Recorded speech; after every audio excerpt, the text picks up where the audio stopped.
would say welcome, but we kind of don't care to. That's Jayar Jackson. I'm Rick Strom. This guy has covered politics for as long as I have known him. And I have covered politics for probably about a day. So one person's opinion really matters. The other one may not suffice. However, exactly. However, Colin Cowherd, who works for Fox Sports Radio, had this to say about mixing politics and sports. This is the NFL's most tolerant progressive team now admitting, yeah, that whole political thing in the locker room did not work. Yeah, it doesn't. You do realize that. What was the first rule you learn about Thanksgiving? Don't bring up politics. See, the reason the media, and I've seen this happen to colleagues, their shows implode, SportsCenter 6, their careers implode, I won't mention several people's names, is because you feel empowered by social media.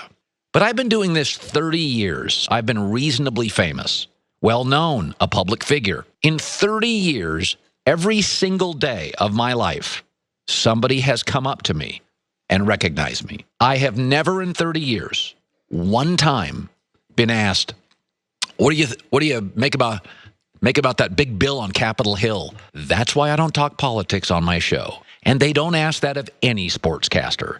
So zip it. They turn to you for sports. Deliver sports. I don't like to rehearse anything I do along with everyone else at the Young Turks when they go on the show. So as we were doing this, I was writing down notes. He blamed social media, said that he was famous. Great. Never asked anyone has ever asked him about politics in his show. About that bill on Capitol Hill. Well, the thing is, you never talked about the bill on your show.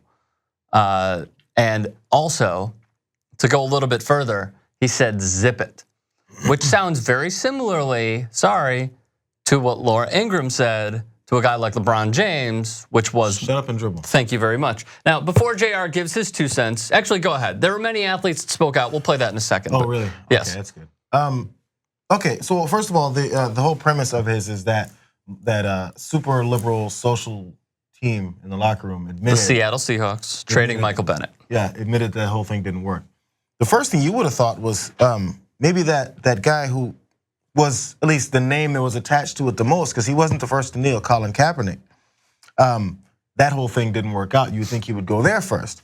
But that whole thing did work out. Not for his NFL career last year, but more for bringing awareness to the cause he was talking about, raising the tons of money he said he would raise for those causes. $1 million pledge. Giving his time and energy to actually educate, this is the most invaluable thing, giving his time and money to kids so they can understand what their rights are and how they can live in situations where they've been oppressed, where they've been judged, where they've been, where they were honestly targeted for who they are. That's invaluable stuff. And so, and again, Colin Kaepernick is rich. He's fine. So everyone that says, what's up now? Guess what? His house is still bigger than yours. So the thing is, it's what he set out to do, he's done. Now, all the hate that's come with it, that's collateral. That's gonna happen. Right. So bring up that example. Maybe not bring up that example because that example worked out. Michael Bennett locker room getting traded. What about, is Richard Sherman also part of that? Anybody who gets traded, who's away now and signed with the 49ers because he got cut by Seattle. Yeah. So suddenly, is it anybody who speaks out now is going to get sent away? Are you going to say every trade or every release is because of what they said on social media? Him potentially, because you can formulate any athletic or professional athletics move based off of what you want it to be based off. What I don't like, and that Colin Cowherd views himself, and everything you said is true, views himself as a historian. Sports and politics have always intertwined. We can go all the way back to Jesse Owens when he ran in front of Adolf freaking Hitler. There have been so many times previously where it's been the 1980 Miracle team, the Miracle on Ice. Oh, it was against those bad Russians, the USSR. It's about America. Absolutely. That has a political undertone. Yet he says that sports and politics cannot intertwine because it will end in a disastrous marriage and they just shouldn't go together. However, from what I remember, these athletes and coaches spoke out as well and were winners. I wonder what the people think about who voted for him. Our country's an embarrassment in the world. There were a number of other patriots who decided not to go to the White House, many of them saying that their decision was political, that they did not feel welcome at this White House. The number one job in America, the point of person, is someone who doesn't understand the people and really don't give a about the people.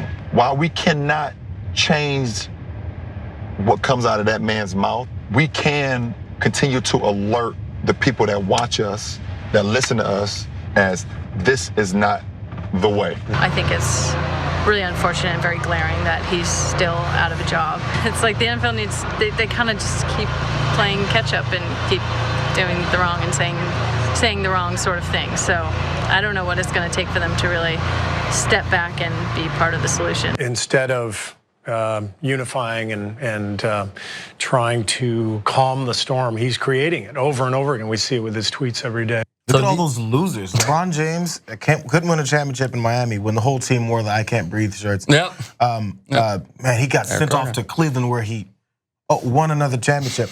And then, oh man, Steve Kerr, man, I wish that if that guy could just coach a winning team, loser. If he would shut his mouth and stop talking politics, maybe he can come up with a winner. If his brain wasn't on politics and Donald Trump all the time, maybe he can get a winning team in that Golden State locker room.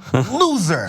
Hey, Greg Popovich, man, whenever I would love for that guy's name to one day be listed with other great coaches in the NBA, because that guy, he thinks way too much about Donald Trump. Man, get your brain out of politics and get back to coaching. Figure out a way to get your team to a championship once in this decade. Idiots. This is why even when we were listening to that from Cowherd, he doesn't even believe that. He's not that stupid. Oh, I disagree. He's not that dumb. I disagree. You know, he's been around for 30 plus years, and everywhere he goes, someone shakes his hand and hands him a bar of candy. No, man, who cares? I don't care if he shakes your hand.